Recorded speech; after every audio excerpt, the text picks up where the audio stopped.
ओम शांति। आज की मुरली की पहली पॉइंट,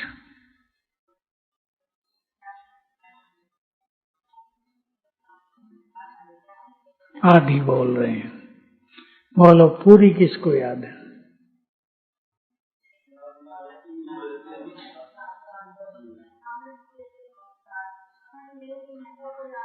जो याद में रहते हैं वो मानो साथ हैं। छोटी सी बात नहीं है ये, बहुत सुंदर, दिल को राहत देने वाली। भगवान के साथ है, एक है वो हमारे साथ है, ये है हम उसके साथ हैं। बहुत पहले कभी बाबा ने ऐसी और सुंदर बात कही थी, जो बच्चे मुझे बहुत याद करते हैं मैं उन्हें वतन में इमर्ज करके उनसे रूरिहान करता हूँ। हम रूरिहान करें उससे कितना अच्छा होगा, बाबा रूरिहान करें। ये बातें दिल को राहत देने वाली हैं। भगवान हमारा साथी है, गीत था ना। अगर ये नशा चढ़ जाए, कौन हमारा साथी है? चलो इस नशे में क्या क्या हो जाएगा? हाँ बोलते जाओ, ठीक बोला। निश्चिंत,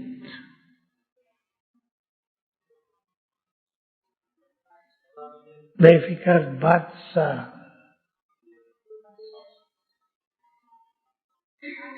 ये नशा हो जाए, भगवान साथ दे रहा है। क्या क्या हो जाए? दो बातें हो गई।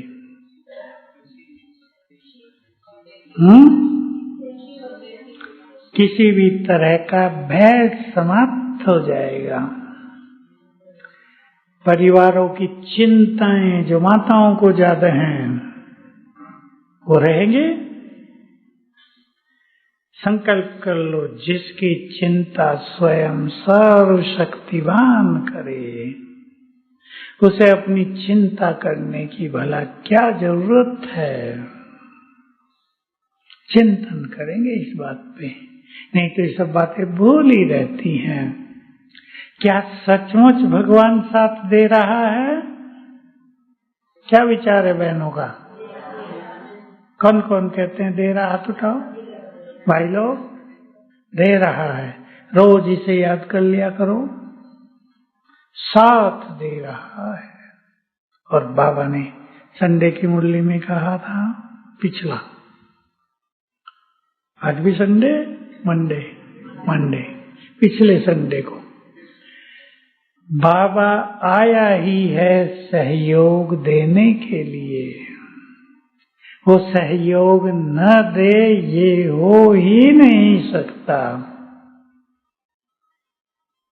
बहुत बड़ी अच्छी चीज है ये, लेकिन जरूरत इस चीज की है, हम इन मुख्य बातों को चिंतन में लाया करें, हमारी स्मृतियों में रहें। इसलिए ऐसी अच्छी अच्छी बातें लिखकर अपने पास रखनी चाहिए, नहीं तो भूलना तो मनुष्य की नेचुरल नेचर है।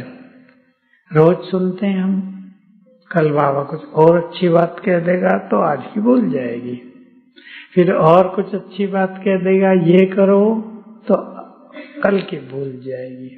लेकिन अगर हम इन अच्छी बातों को लिख कर रखेंगे और चिंतन में लाएंगे और फिर प्रैक्टिस में, अनुभवों में, तो बहुत कुछ अच्छा होता रहेगा।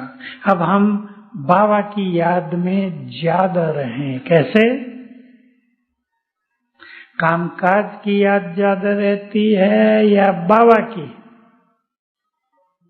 सोच के उत्तर देना, ऐसे ही नहीं है। फूल सिंह भाई, कामकाज की ज्यादा रहती है। इसको बाबा कहते हैं कर्म कॉन्शियस हो जाते हैं बच्चे। इंग्लिश का शब्द है कर्म कॉन्शियस, कर्म की याद।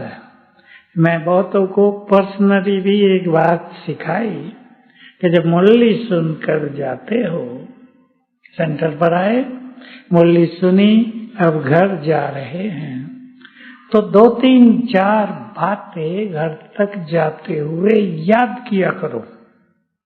लेकिन अधिकतर का क्या अनुभव था? सेंटर से निकले और ये करना है, ये करना है, जल्दी पहुंचो, ये करना है। कामकाज की याद आने लगी तो बाबा ने जो रस भरा था मुरली से वो वहीं छूट जाता है पीछे। तो हमें अच्छे से अच्छे याद रहे। क्या किया जाए? करना तो हमें ही है। बिना याद के यानी योग बल के कोई भी माया को नहीं जीत सकते। माया को जबरदस्ती नहीं जीता जाता कि दबा दिया जाए कि हमने प्रतिज्ञा कर ली है पवित्रता की, कोई हमें उससे हिला नहीं सकता। ये अच्छी बात है, प्रतिज्ञा में भी बल होता है, पर उस प्रतिज्ञा को निभाने के लिए चाहिए योग बल। नहीं तो बहुत आए बाबा के पास, बहुत विदाई ले गए। कारण कुछ भी बता दिया, पर असली कारण है माया से हार, और माया से हार योग की कमी। तो हमें अपने योग के चार्ट को बढ़ाना है। बोलो, थोड़ी विधि निकाल लें आज। योग का चार्ट बढ़ाना है। वो चाहते हैं बढ़ाना? चाहते हैं? मामा की बात भी आज सुनाई गई थी यहाँ। क्या थी मामा? एक गुण बताया था। पवित्रता की तो देवी वो थी जन्म से ही, अंतर्मुखी, बहुत अंतर्मुखता। अंतर्मुखता का अर्थ योग की पहली शर्त होती है अंतर्मुखता।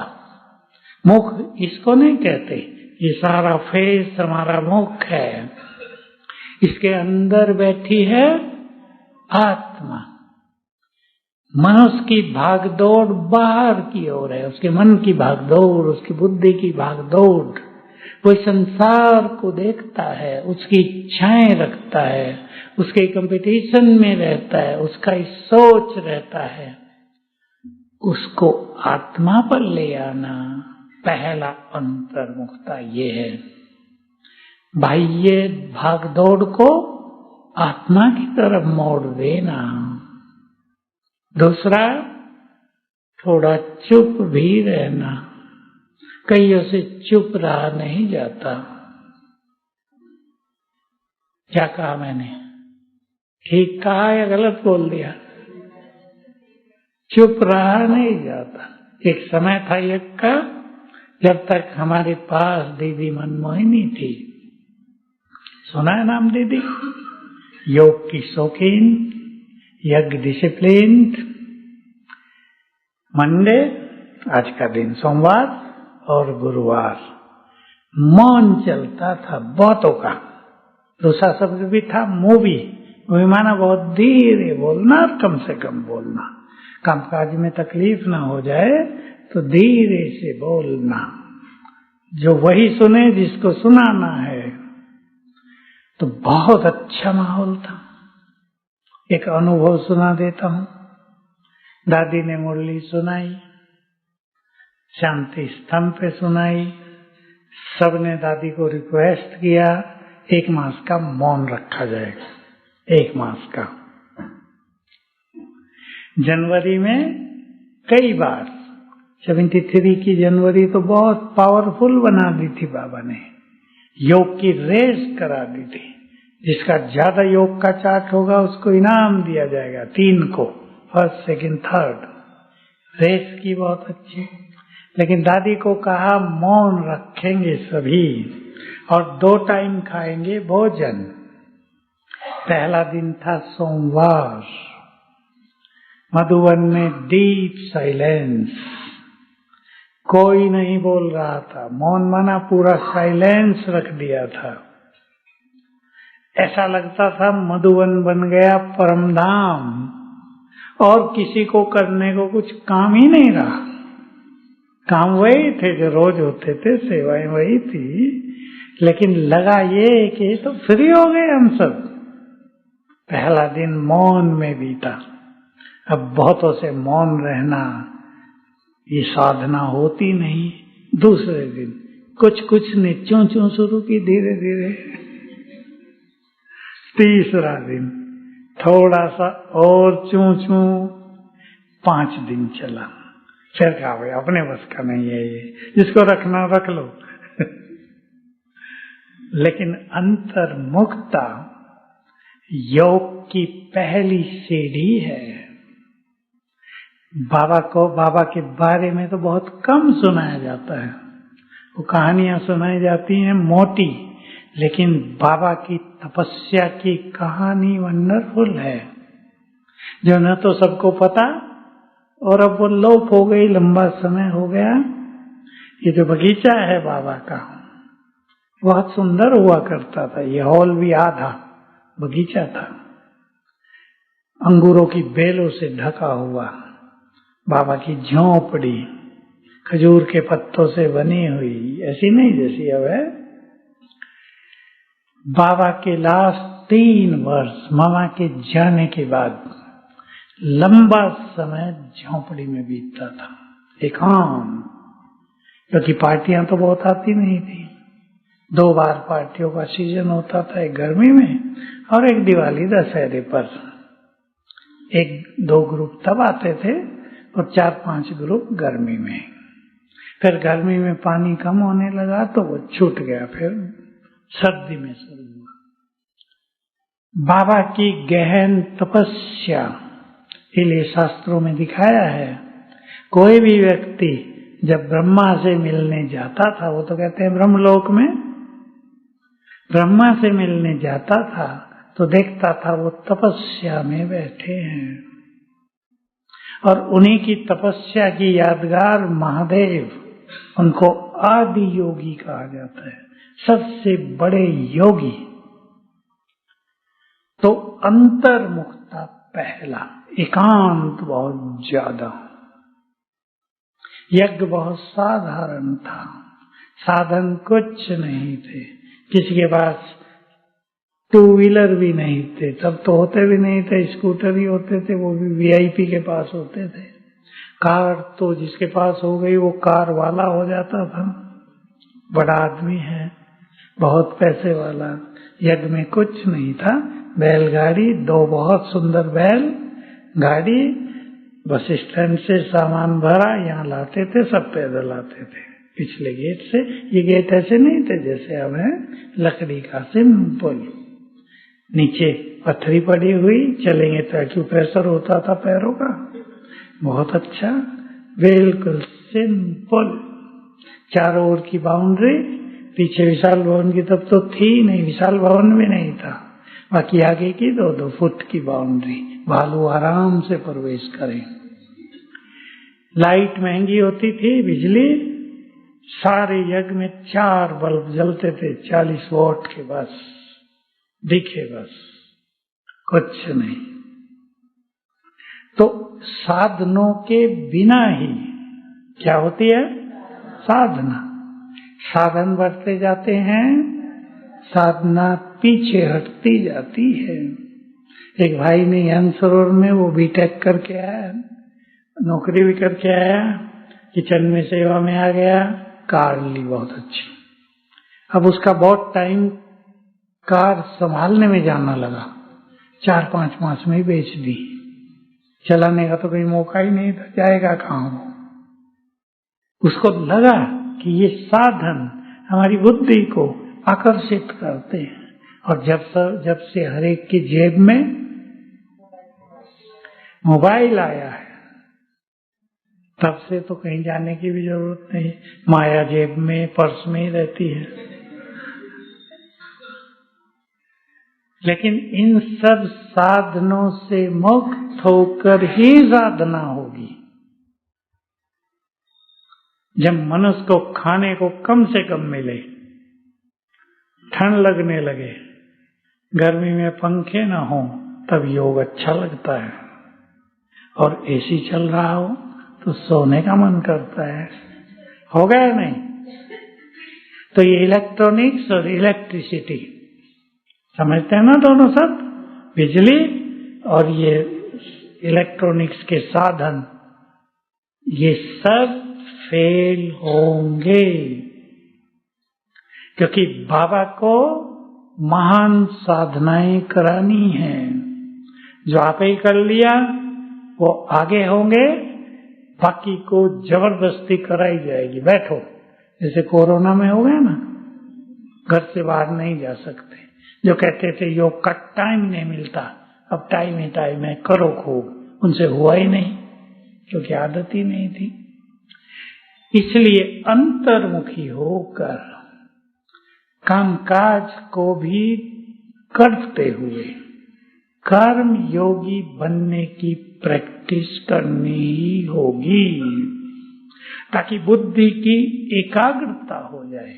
नहीं तो क्या होगा, अगर योग की शक्ति नहीं है तो विनाश काल में जब सब कुछ जाता रहेगा, एक झटके में नहीं जाएगा, सब कुछ धीरे धीरे जाएगा, तब हाल क्या होगा सोच लो। एक साथ नहीं जाएगा, धीरे धीरे जाएगा, तब हाल बिगड़ेगा।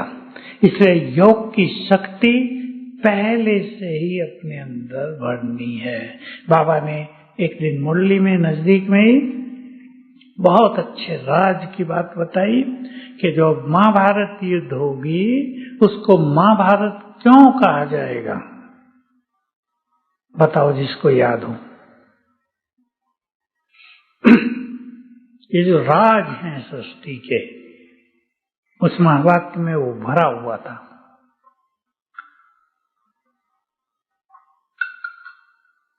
राजीव, याद है कुछ? ये बहुत गहरी बातें हैं। मैं भी सोचता था कि इसको महाभारत युद्ध कहा गया है, तो मुझे लगता था कि कहीं ना कहीं शुरुआत भारत से होती होगी, जैसे अभी हो रही है। पर बाबा ने दूसरा उत्तर दिया। भारत में बाबा ने रुद्र यज्ञ रचा है, इस रुद्र यज्ञ से विनाश ज्वाला प्रकट होती है। और कैसे होती है वो? ऐसे नहीं यहां से आग निकलेगी, योग अग्नि, यहां से योग अग्नि प्रज्वलित होती है जो विनाश की ज्वाला को तेज प्रज्वलित करती है। इसलिए इसको महाभारत कहा गया। आज तो और भी अच्छी बातें थी, भारत ही बचेगा, पढ़ने की बात बाबा कर रहे थे। ध्यान से सुनिए मुरली। अंत में बहुत सारे देश सागर में डूब जाएंगे, वहां प्रलय होगी, भारत का हिस्सा बचेगा। बाबा ने एक बहुत अच्छा शब्द बोल दिया, इतनी सारी भूमि को करोगे क्या? इसलिए उतनी ही बचाता है जिससे अपना देवताओं का आनंद से काम चले। बाकी जंगल होंगे, फॉरेस्ट होंगे, सुंदर जंगल होंगे, ये डरावने जंगल नहीं, हरियाली से भरे हुए, फूलों से फलों से भरे हुए, चारों ओर जिनकी सुगंध फैलेगी। तो सबको अपनी योग की शक्ति बढ़ानी है। सब विचार करो, मधुबन में आए हैं सभी, आप लोग भट्टी में आए हैं, भट्टी से ऐसा प्लान बना के जाना कि योग का चार्ट बढ़ता चले, क्योंकि समय तेजी से करवट बदलेगा। बात विनाश की नहीं, विनाश तो बाबा ने कह दिया देखा नहीं जाएगा। अनेक लोगों पे इतना बुरा असर आ जाएगा कि वो कहेंगे, क्या कहेंगे, रोको बाबा इसे, हम तो यहीं ठीक थे, स्वर्ग नहीं चाहिए।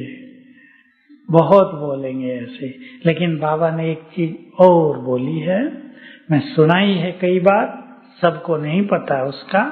किसने बाबा से पूछा विनाश कब होगा? बाबा ने उत्तर दिया,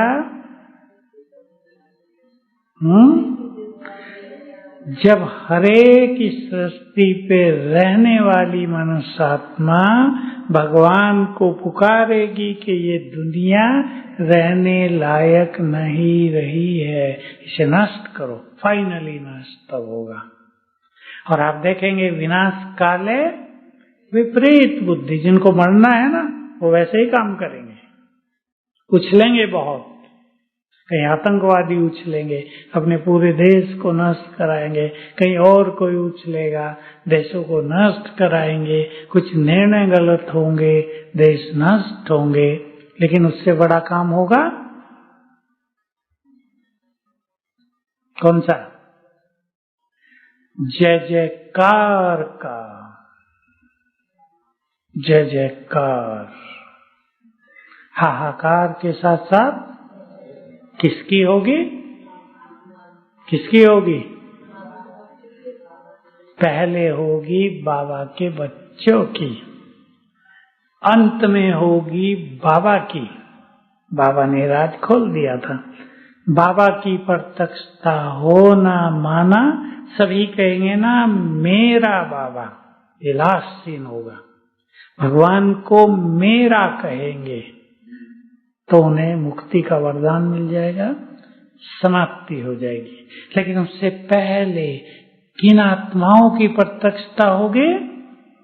बाबा ये भी कहा करते हैं, रिजल्ट आउट होगी। 2 लाइनें होंगी, एक प्राप्ति करने वालों की, दूसरे पश्चाताप करने वालों की। पश्चाताप में वो भी होंगे जो बाबा को छोड़ के चले गए हैं। उन्हें लगेगा कि खजाने पर आए थे, खाली रह गए। किन आत्माओं की जय जयकार होगी? आत्माओं की जय जयकार मानो बाबा को एक तरफ ले जाएंगे ना सबको। किनकी होगी? बोलो, गुइये बात है, बोलो। श्रेष्ठ योगी और परम पवित्र आत्माओं की सेवा उनके द्वारा होगी जिन्होंने सर्व खजाने अपने अंदर भरे होंगे। ज्ञान का खजाना भी, खुशियों का भी, दुआओं का भी, सुख शांति का भी, शक्तियों का भी, गुणों का भी, क्योंकि लंबा चौड़ा ज्ञान नहीं दिया जाएगा, बहुत थोड़ा ज्ञान दिया जाएगा। आत्मा का ज्ञान 5 मिनट में, और सबको बैठा देंगे आत्मिक स्वरूप में, सबको अनुभव होते रहेंगे, लेकिन होंगे उसके द्वारा जिन्होंने लंबा काल स्वयं अनुभव किए होंगे। तो विजय माला के पहले मन के वो ऊपर आ जाएंगे संसार में, क्योंकि वही इस सृष्टि के सतयुग से लेकर और कलयुग अंत तक के हीरो एक्टर हैं। हीरो एक्टर वो ऊपर आ जाएंगे। आज भी जैसे बाबा की मुरली में लास्ट बात थी, सेवाओं में यदि स्वार्थ है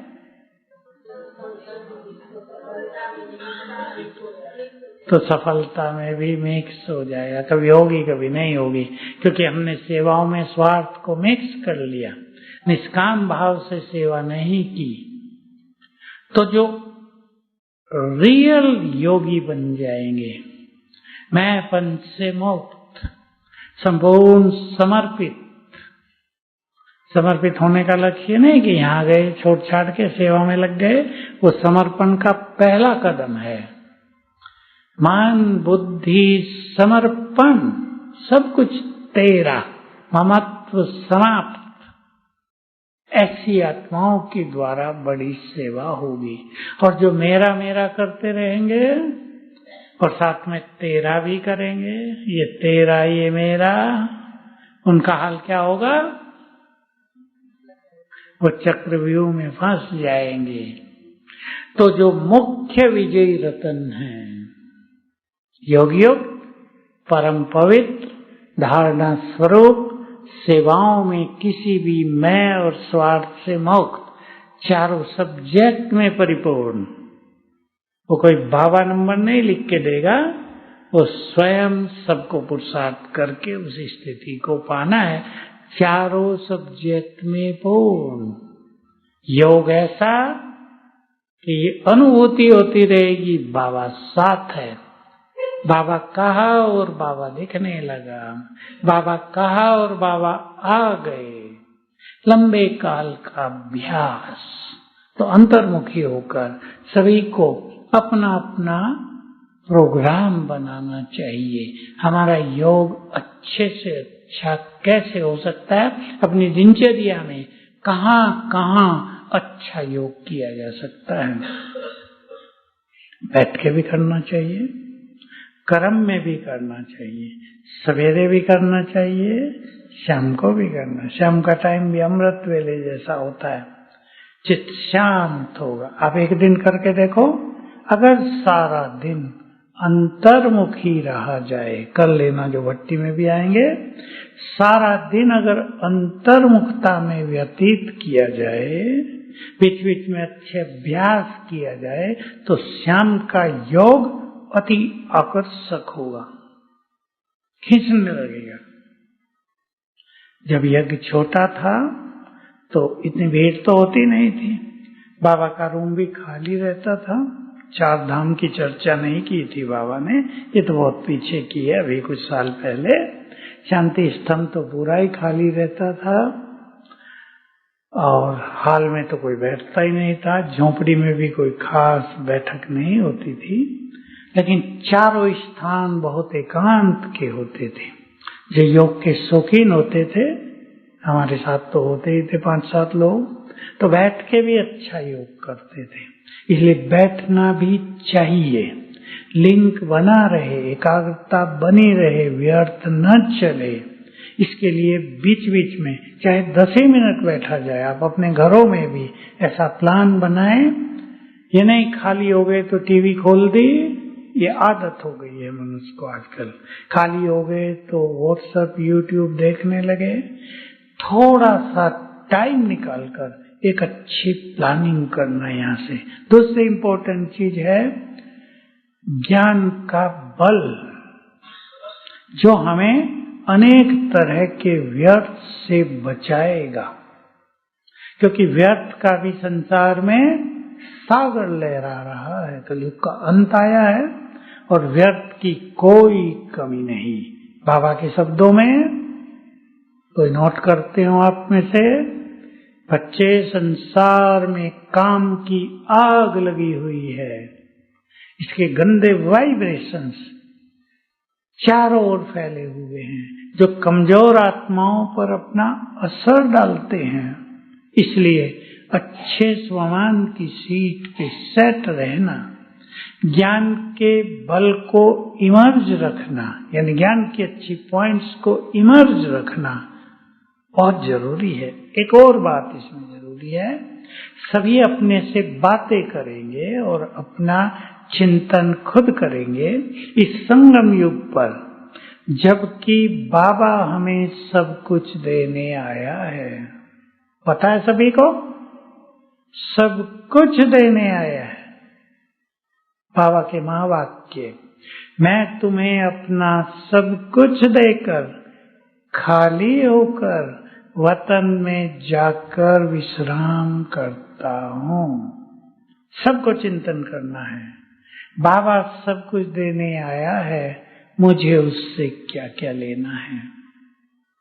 बस चल दिए ज्ञान में, ठीक है। कोई मुरली में भी आ जाते हैं सवेरे, कोई ऑनलाइन सुनते हैं, कोई धारणाएं भी अपना ली, ये बहुत हल्की आत्माओं के लक्षण हैं।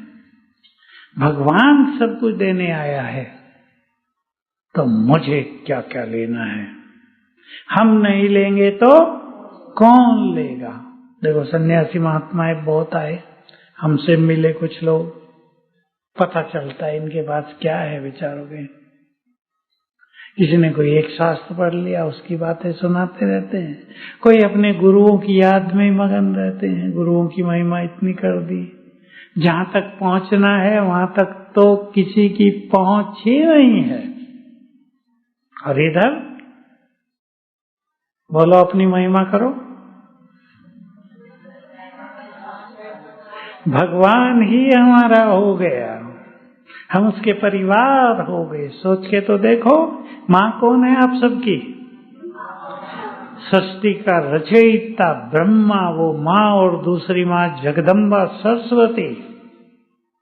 और भी हैं, लेकिन दो तो बड़ी माँ है ना। और बाप कौन? स्वयं भगवान। उसके परिवार हो गए हम। तो भगवान का परिवार साधारण आत्माओं का होगा क्या? जो संसार की चुनी हुई आत्माएं हैं, नेक्स्ट टू गॉड, वो उसके परिवार में आए हैं। तो अपने स्वमान को भी पहचानना है। मुझे बाबा की एक बात बहुत याद रहती थी कि बच्चे, तुम कितने महान हो, कितने भाग्यवान हो, तुम अपने भाग्य को अभी नहीं पहचानते। चिंतन किया करें। जिसको सारी दुनिया ढूंढती है, हम उसके पास आ गए। जिससे सब मांगते हैं, हम उसके अधिकारी बन गए। जो सबको थोड़ा थोड़ा देता है, वो खुद हमारे लिए हो गया। तूने ये नहीं कहा मैं तुम्हें भी थोड़ा सा दूंगा। रोज मुरली में आता है, बड़ा बाप आया है तो हथेली पर स्वर्ग लाया है तुम्हारे लिए, छोटी बात नहीं। तो बहुत सुंदर अवसर है हम सबको। साकार में बाबा ने एक बार कहा, मुझे वो बात बहुत, क्या कहूं, कैसी लगी, आप सोच लेना कैसी लगेगी आपको। बच्चे, भगवान तुम्हारी मुट्ठी में आ गया है, सोचो क्या करेंगे। मुट्ठी में, कितनी बड़ी बात कह दी। यानी बाबा हमारे लिए है, सब कुछ हमारे लिए। हमें बनाना चाहता है, कुछ संसार में चमकाना चाहता है, हमारे भाग्य को बहुत ऊंचा उठाना चाहता है। उसकी इच्छा है मेरे ये बच्चे अगले 84 जन्म भरपूर रहें। माताओं की भी इच्छा होती है मेरे बच्चे ऐसे रहें, रहती है नहीं? तो भगवान की इच्छा कितनी जबरदस्त रहती होगी, मेरे बच्चे द्वापर युग से भी भरपूर रहें, इन्हें कोई कमी न पड़े, इतना इन्हें देकर जाऊं। सोचो ये कितना बड़ा भाग्य है। ये चिंतन, स्वमान और ईश्वरीय नशा मनुष्य की स्थिति को बहुत महान बना देता है। दोनों पे ध्यान देंगे। स्वमान, मैं कौन, ये बाबा की कल की मुरली में था, मैं और मेरा, जिस पे बहुत ज्यादा मुरलियां चलती हैं। मैं आए तो मैं आत्मा, और फिर मैं कौन सी आत्मा हूं, और मेरा आए तो मेरा बाबा। प्रैक्टिस करना। देखो मेरा तो रोज आता है ना, कई बार, कहने की बात नहीं। मेरा घर, मेरे बच्चे, मेरा काम, मेरा धन, मेरा सोना, ये तो नेचुरल है ना। लेकिन इसके साथ सबसे पहले रख देना इन सब के ऊपर। आपके पास ज्वेलरी बहुत है, रखो उसको अपने पास, लेकिन उससे भी ऊपर कौन है?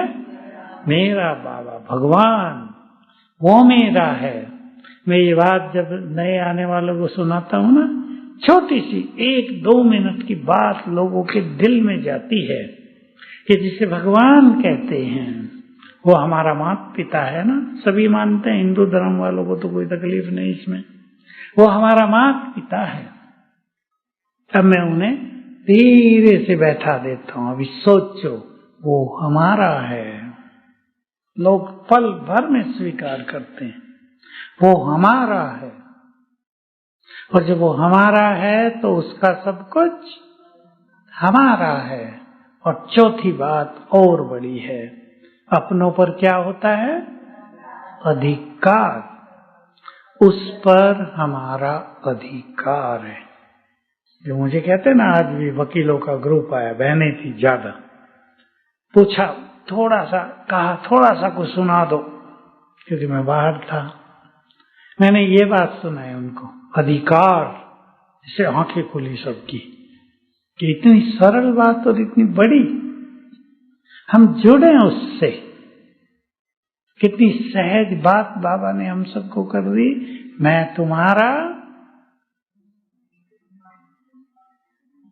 तुम हमारे, बोलेंगे बोलेंगे हम किसके, पक्का है ना।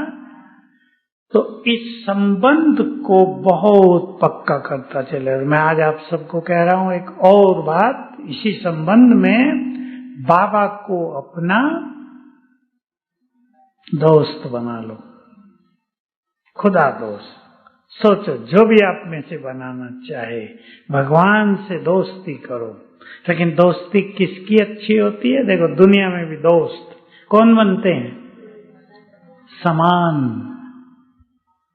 दो अच्छे पढ़ने वाले हों, दोनों दोस्त होंगे, और ढीला हो एक तो उसके साथ ही ढीले ही बन जाएंगे। अरे क्या करना, रोज क्लास करके चलो घूम के आते हैं बाहर।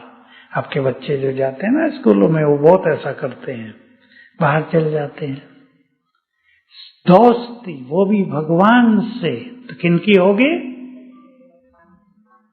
सोच लो अच्छी तरह। दोस्ती की परिभाषा दी है किसी ने, दो सच्चे दिलों का मिलन ही सच्ची दोस्ती है। यहाँ सच्चे दिलों का मिलन है, दो पवित्र दिलों का मिलन, जिसके बाद जितनी अच्छी पवित्रता है, बाबा से उतनी ही अच्छी प्रगाढ़ दोस्ती हो सकती है।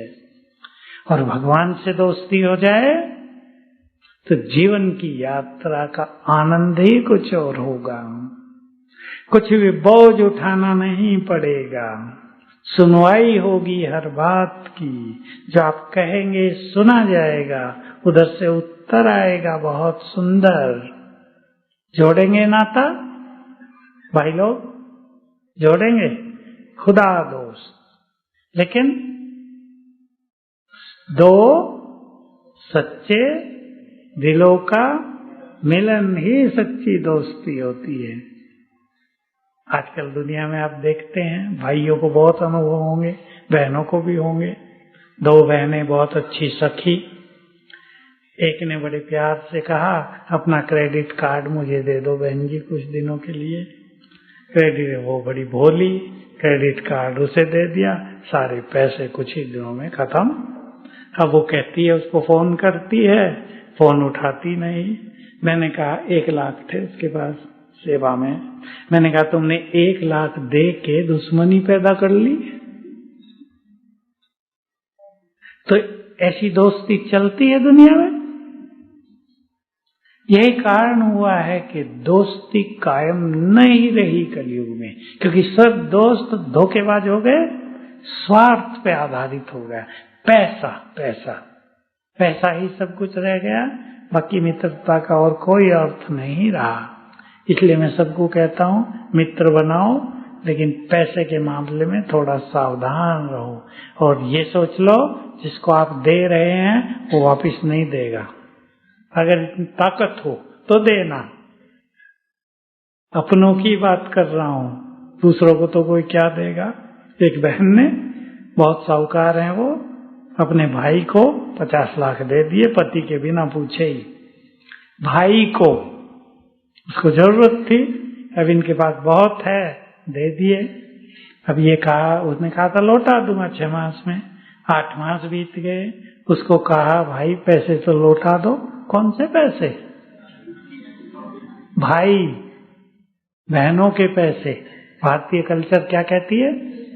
बहनों को तो दिया जाता है।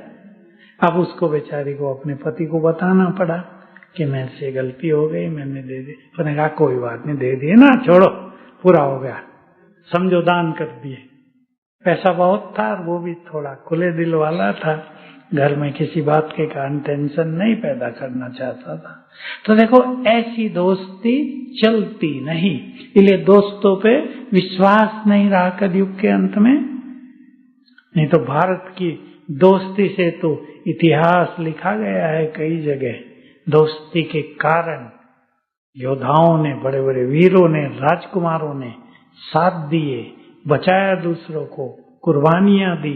लेकिन अब तो कुर्बानी लेना चाहते हैं लोग, देना नहीं चाहते।